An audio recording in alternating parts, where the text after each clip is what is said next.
ओम शांति। आज तारीख है 6 सितंबर 2020। अव्यक्त बाप दादा के महावाक्य।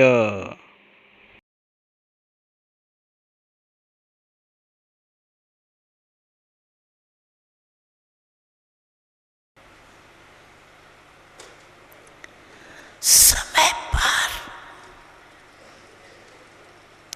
विजय प्राप्त करने के लिए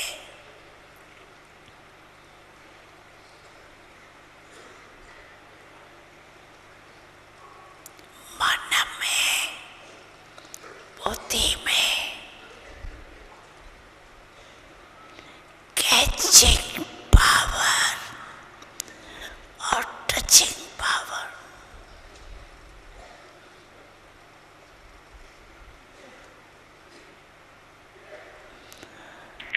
अव्यक्त बाप दादा के महावाक्य।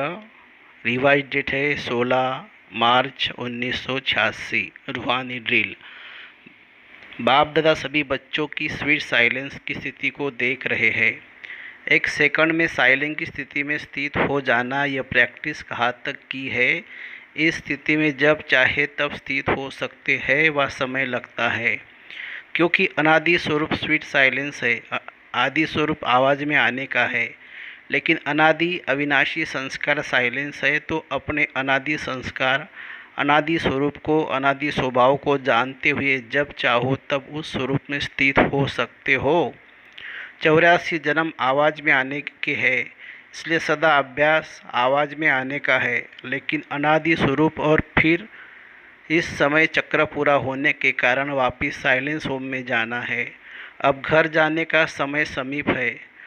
अब आदि मध्य अंत तीनों की काल ही पाठ समाप्त कर अपने अनादि स्वरूप अनादि स्थिति में स्थित होने का समय है। इसलिए इस समय यही अभ्यास ज़्यादा आवश्यक है। अपने आप को चेक करो कि कर्मेंद्र जीत बने हैं। आवाज़ में नहीं आना चाहे तो यह मुख का आवाज़ अपनी तरफ खींचता तो नहीं है। इसी को ही रूहानी ड्रिल कहा जाता है। जैसे वर्तमान समय के प्रमाण शरीर के लिए सर्व बीमारियों का इलाज एक्सरसाइज सिखाते हैं, तो इस समय आत्मा को शक्तिशाली बनाने के लिए यह रूहानी एक्सरसाइज का अभ्यास चाहिए। चारों ओर कैसा भी वातावरण हो, हलचल हो, लेकिन आवाज़ में रहते आवाज़ से परिस्थिति का अभ्यास अभी बहुत काल का चाहिए। शांत वातावरण में शांति की स्थिति बनाना यह कोई बड़ी बात नहीं है।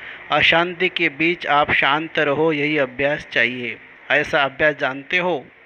चाहे अपनी कमजोरी की हलचल हो, संस्कारों के व्यर्थ संकल्पों की हलचल हो, ऐसी हलचल के समय स्वयं को अचल बना सकते हो व टाइम लग जाता है, क्योंकि टाइम लगना यह कभी भी धोखा दे सकता है। समाप्ति के समय में ज़्यादा समय नहीं मिलना है। फाइनल रिजल्ट का पेपर कुछ सेकंड और मिनटों का ही होना है, लेकिन चारों ओर की हलचल के वातावरण में अचल रहने पर ही नंबर मिलना है। अगर बहुत काल हलचल की स्थिति से अचल बनने में समय लगने का अभ्यास होगा तो समाप्ति के समय क्या रिजल्ट होगी। इसलिए यह रूहानी एक्सरसाइज का अभ्यास करो।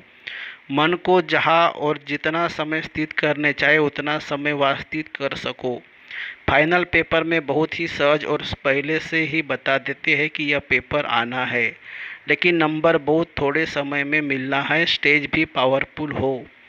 देह, देह के संबंध, देह के संस्कार, व्यक्ति या वैभव, वाइब्रेशन, वायुमंडल सब होते हुए भी आकर्षित न करे, इसी को भी कहते हैं नष्ट मोह समर्थ स्वरूप। तो ऐसी प्रैक्टिस है। लोग चिल्लाते रहे और आप अचल रहो। प्रकृति भी, माया भी, सब लास्ट दाव लगाने के लिए अपने तरफ कितना भी खींचे, लेकिन आप न्यारे और बाप के प्यारे बनने की स्थिति में लवलीन रहो। इसको कहा जाता है देखते हुए न देखो, सुनते हुए न सुनो। ऐसा अभ्यास हो, इसी को ही स्वीट साइलेंस स्वरूप की स्थिति कहा जाता है। फिर भी बाप दादा समय दे रहा है। अगर कोई भी कमी है तो अब भी भर सकते हो, क्योंकि बहुत काल का हिसाब सुनाया तो अभी थोड़ा चांस है। इसलिए इस प्रैक्टिस की तरफ फुल अटेंशन रखो। पास विद ऑनर बनना या पास होना, यह आधार इसी अभ्यास पर है। ऐसा अभ्यास है, समय की घंटी बजे तो तैयार होंगे या अभी सोचते हो तैयार होना है। इसी अभ्यास के कारण अष्ट रत्नों की माला विशेष छोटी बनी है। बहुत थोड़े टाइम की है। जैसे आप लोग कहते हो ना, सेकंड में मुक्ति व जीवन मुक्ति का वर्षा लेना है, सभी का अधिकार है, तो समाप्ति के समय भी नंबर मिलना थोड़े समय की बात है। लेकिन जरा भी हलचल न हो, बस बिंदी कहा और बिंदी में टिक जाए, बिंदी हिले नहीं। ऐसे नहीं कि उस समय अभ्यास करना शुरू करो, मैं आत्मा हूँ, मैं आत्मा हूँ। यह नहीं चलेगा, क्योंकि सुनाया वार भी चारों ओर का होगा, वार भी चारों ओर का होगा। लास्ट ट्रायल सब करेंगे, प्रकृति में भी जितनी शक्ति होगी, माया में भी जितनी शक्ति होगी, ट्रायल करेगी। उनकी भी लास्ट ट्रायल और आपकी भी लास्ट कर्मातीत कर्म बंधन मुक्त स्थिति होगी। दोनों तरफ की बहुत पावरफुल सीन होगी, वह भी फुल फोर्स, यह भी फुल फोर्स। लेकिन सेकंड की विजय विजय के नगाड़े बजाएगी। समझा? लास्ट पेपर क्या है? सब शुभ संकल्प तो यही रखते हैं, सब शुभ संकल्प तो यही रखते भी है और रखना भी है कि नंबर 1 आना ही है। तो जब चारों ओर की बातों में विन होंगे तभी वन आएंगे। अगर एक बात में जरा भी व्यर्थ संकल्प, व्यर्थ समय लग गया तो नंबर पीछे हो जाएगा। इसलिए सब चेक करो, चारों ही तरफ चेक करो। डबल विदेशी सब में तीव्र जाने चाहते हैं ना, इसलिए तीव्र पुरुषार्थ व फुल अटेंशन इस अभ्यास में अभी से देते रहो। समझा? क्वेश्चन को भी जानते हो और टाइम को भी जानते हो, फिर तो सब पास होने चाहिए। अगर पहले से क्वेश्चन का पता होता है तो तैयारी कर लेते हैं, फिर पास हो जाते हैं। आप सभी तो पास होने वाले हो ना। अच्छा, ये सीजन बाप दादा ने हर एक से मिलने का खुला भंडारा खोला है। आगे क्या होना है वह भी फिर बताएंगे। अभी खुले भंडार से जो भी लेने आए हैं वह ले लो, वह तो ले ही लेंगे। ड्रामा का दृश्य सदा बदलता ही है, लेकिन इस सीजन में चाहे भारतवासियों को चाहे डबल विदेशियों को, सभी को विशेष वरदान तो मिला ही है। बाप दादा ने जो वायदा किया है वह तो निभाएंगे। इस सीजन का फल खाओ, फल में मिलन वरदान। सभी सीजन का फल खाने आए हो ना। बाप दादा को भी बच्चों को देख खुशी होती है, फिर भी साकारी सृष्टि में तो सब देखना होता है। अभी तो मौज मना लो, फिर सीजन की लास्ट में सुनाएंगे। सेवा के स्थान भले अलग अलग है, लेकिन सेवा का लक्ष्य तो एक ही है, उमंग उत्साह एक ही है। इसीलिए बाप दादा सभी स्थानों को विशेष महत्व देते हैं। ऐसे नहीं एक स्थान महत्व वाला है दूसरा कम है, नहीं। जिस भी धरनी पर बच्चे पहुँचे हैं उससे कोई ना कोई विशेष रिजल्ट अवश्य निकलनी है। फिर चाहे कोई की जल्दी दिखाई देती, कोई की समय पर दिखाई देंगी, लेकिन विशेषता सब तरफ की है। कितने अच्छे अच्छे रतन निकले। ऐसा नहीं समझना कि हम तो साधारण हैं, सब विशेष हो। अगर कोई विशेष न होता तो बाप के पास नहीं पहुंचता। विशेषता है, लेकिन कोई विशेषता का सेवा में लगाते हैं, कोई सेवा में लगाने के लिए अभी तैयार हो रहे हैं। बाकी है सब विशेष आत्माएं, सब महारथी महावीर हो। एक एक की महिमा शुरू करे तो लंबी चौड़ी माला बन जाएगी। शक्तियों को देखो तो हर एक शक्ति महान आत्मा, विश्व कल्याणकारी आत्मा दिखाई देंगी। ऐसे होना या सिर्फ अपने अपने स्थान के कल्याणकारी हो। अच्छा, 16/9/2020 प्रातः मुरली। ओम शांति। अव्यक्त बाप दादा। रिवाइज डेट है 19 मार्च 1986। अमृत वेला श्रेष्ठ प्राप्तियों की बेला। आज रूहानी बागवान अपने रूहानी रोज फ्लावर्स को बगीचा देख रहे हैं। आज रूहानी बागवान अपने रूहानी रोज फ्लावर्स का बगीचा देख रहे हैं। ऐसा रूहानी गुलाब का बगीचा अब इस संगम युग पर ही बाप दादा द्वारा ही बनता है। बाप दादा हर एक की रूहानी गुलाब के फूल की रूहानियत की खुशबू और रूहानियत की खिले हुए पुष्पों की रौनक देख रहे हैं। खुशबूदार सभी है, लेकिन किसकी खुशबू सदाकाल रहने वाली है और किसकी खुशबू थोड़े समय के लिए रहती है। कोई गुलाब सदा खिला हुआ है और कोई कब खिला हुआ कब थोड़ा सा धूप व मौसम के हिसाब से मुरझा भी जाते हैं, लेकिन है फिर भी रूहानी बागवान के बगीचे के रूहानी गुलाब। कोई कोई रूहानी गुलाब में ज्ञान की खुशबू विशेष है, कोई में याद की खुशबू विशेष है, तो कोई में धारणा की खुशबू, कोई में सेवा की खुशबू विशेष है। कोई कोई तो ऐसे भी है जो पूर्व जो सर्व खुशबू से संपन्न है। तो बगीचे में सबसे पहले नज़र किसके ऊपर जाएगी?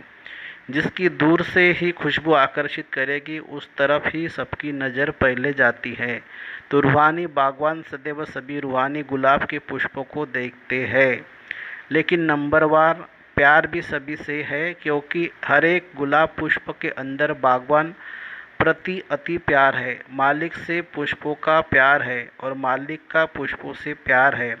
फिर भी शोकेस में सदा रहने वाले रूहानी गुलाब वही होते हैं जो सदा सर्व खुशबू से संपन्न है और सदा खिले हुए है, मुरझाए हुए कभी नहीं। रोज अमृत वेले बाप दादा स्नेह और शक्ति की विशेष पालना से सभी रूहानी गुलाब के पुष्पों से मिलन मनाते हैं। अमृत वेला विशेष प्रभु पालना की वेला है। अमृत वेले विशेष परमात्मा मिलन की वेला है। रूहानी रूह रूहान करने की वेला है। अमृत वेले भोले भंडारी के वरदानों के खजानों से सहज वरदान प्राप्त होने की वेला है। जो गायन है मन इच्छित फल प्राप्त करना, यह इस समय अमृत वेले के समय का गायन है।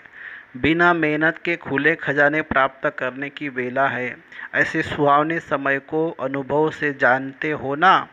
अनुभवी ही जाने इस श्रेष्ठ सुख को, श्रेष्ठ प्राप्तियों को। तो बाप दादा सभी रूहानी गुलाब को देख देख हर्षित हो रहे हैं।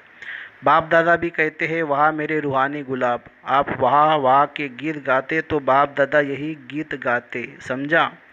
मुरलिया तो बहुत सुनी है, सुन सुनकर संपन्न बन गए हो। अभी महादानी बन बांटने के प्लान बना रहे हो। ये उमंग बहुत अच्छा है। आज यूके अर्थात ओके रहने वाले का टर्न है। डबल विदेशों का एक शब्द सुन करके बाप दादा सदा मुस्कुराते रहते हैं। कौन सा? Thank you. थैंक यू करते हुए भी बाप को भी याद करते हैं, क्योंकि सबसे पहले शुक्रिया दिल से बाप का ही मानते हैं। तो जब किसी को भी थैंक यू करते तो पहले बाप याद आएगा ना।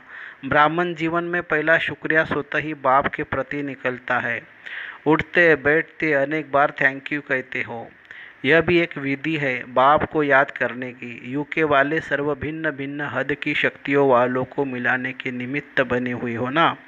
अनेक प्रकार के नॉलेज की शक्तियाँ हैं। भिन्न भिन्न शक्ति वाले, भिन्न भिन्न वर्ग वाले, भिन्न भिन्न धर्म वाले, भाषा वाले, सभी को मिलाकर एक ही ब्राह्मण वर्ग में लाना, ब्राह्मण धर्म में, ब्राह्मण भाषा में आना। ब्राह्मण की भाषा भी अपनी है, जो नए समझ भी नहीं सकते कि यह क्या बोलते हैं। तो ब्राह्मणों की भाषा, ब्राह्मणों की डिक्शनरी ही अपनी है। तो यूके वाले सभी को एक बनाने की बिजी रहते हो ना। संख्या भी अच्छी है और स्नेह भी अच्छा है। हर एक स्थान की अपनी अपनी विशेषता तो है ही है। लेकिन आज यूके का सुना रहे हैं, यज्ञ स्नेही, यज्ञ सहयोगी, यज्ञ विशेषता अच्छी दिखाई देती है। हर कदम पर पहले यज्ञ अर्थात मधुबन का हिस्सा निकालने में अच्छे नंबर में जा रहे हैं। डायरेक्ट मधुबन की याद एक स्पेशल लिफ्ट बन जाती है। हर कार्य में, हर कदम में मधुबन अर्थात बाप की याद है, या बाप की पढ़ाई है, या बाप का ब्रह्मा भोजन है, या बाप से मिलन है। मधुबन स्वतः ही बाप की याद दिलाने वाला है। कहाँ भी रहते मधुबन की याद आना अर्थात विशेष स्नेह लिफ्ट बन जाता है। चढ़ने की मेहनत से छूट जाते हैं। सेकंड में स्विच ऑन किया और पहुँचे। बाप दादा को और कोई हीरे मोती तो चाहिए नहीं। बाप को स्नेह की छोटी वस्तु ही हीरे रतन है। इसलिए सुदामा के कच्चे चावल गाए हुए हैं। इसका भाव अर्थ यही है कि स्नेह की छोटी सी सुई में भी मधुबन ही याद आता है, तो वह भी बहुत बड़ा अमूल्य रतन है, क्योंकि स्नेह का दाम है, वैल्यू स्नेह की है, चीज़ की नहीं। अगर कोई वैसे भी भल कितना भी दे देवे, लेकिन स्नेह नहीं तो उसका जमा नहीं होता, और स्नेह से थोड़ा भी जमा करे तो उनका पदम जमा हो जाता है। तो बाप को स्नेह पसंद है। तो यूके वालों की विशेषता यज्ञ स्नेही, यज्ञ सहयोगी, अति आदि से रहे हैं। यही सहज योग भी है। सहज योग सहज योग है। सहयोग सहज योग है। सहयोग का संकल्प आने से भी याद तो बाप की रहेगी ना। तो सहयोगी सहज योगी स्वतः ही बन जाते हैं। योग बाप से होता मधुबन अर्थात बाप दादा। तो सहयोगी बनने वाले भी सहज योगी की सब्जेक्ट में अच्छे नंबर ले लेते हैं। दिल का सहयोग बाप का प्रिय है, इसलिए सदा यादगार भी दिल वाला मंदिर बनाया है। तो दिल वाला बाप को दिल का स्नेह, दिल का सहयोग ही प्रिय है। छोटी दिल वाले छोटा सौदा कर खुश हो जाते हैं और बड़ी दिल वाले बेहद का सौदा करके, फाउंडेशन बड़ी दिल है तो विस्तार भी बड़ा हो रहा है। जैसे कई जगह पर वृक्ष देखे होंगे तो वृक्ष की शाखाएं भी तना बना जाती है। तो यूके फाउंडेशन से तना निकला, शाखाएं निकली। अब वह शाखाएं भी तना बन गई, उस तना से ही शाखाएं निकल रही है। जैसे ऑस्ट्रेलिया निकला, अमेरिका, यूरोप, अफ्रीका निकले, सब तना बन गए और हर एक तना की शाखाएं अच्छी तरह से वृद्धि को पा रही है, क्योंकि फाउंडेशन स्नेह और सहयोग के पानी से मजबूत है। इसलिए विस्तार भी अच्छा है और फल भी अच्छे हैं। अच्छा वरदान, देह भान का त्याग कर निक्रोधी बनने वाले निर्माण चित्त भव। देह भान का त्याग कर निक्रोधी बनने वाले निर्माण चित्त भव। जो बच्चे देह भान का त्याग करते हैं उन्हें कभी भी क्रोध नहीं आ सकता, क्योंकि क्रोध आने के दो कारण होते हैं, जब कोई झूठी बात कहता है और दूसरा जब कोई ग्लानि करता है। यही दो बातें क्रोध को जन्म देती है। ऐसी परिस्थिति में निर्माण चित्त के वरदान द्वारा अपकारी पर भी उपकार करो। गाली देने वाले को गले लगाओ, निंदा करने वाले को सच्चा मित्र बनाओ, तब कहेंगे कमाल। जब ऐसा परिवर्तन दिखाओ तो विश्व के आगे प्रसिद्ध होंगे। स्लोगन है, मौज का अनुभव करने के लिए माया की अधीनता को छोड़ स्वतंत्र बनो। मौज का अनुभव करने के लिए माया की अधीनता को छोड़ स्वतंत्र बनो। अच्छा, ओम शांति शांति शांति। शुक्रिया बाबा, शुक्रिया। Thank you Baba, thank you, thank you.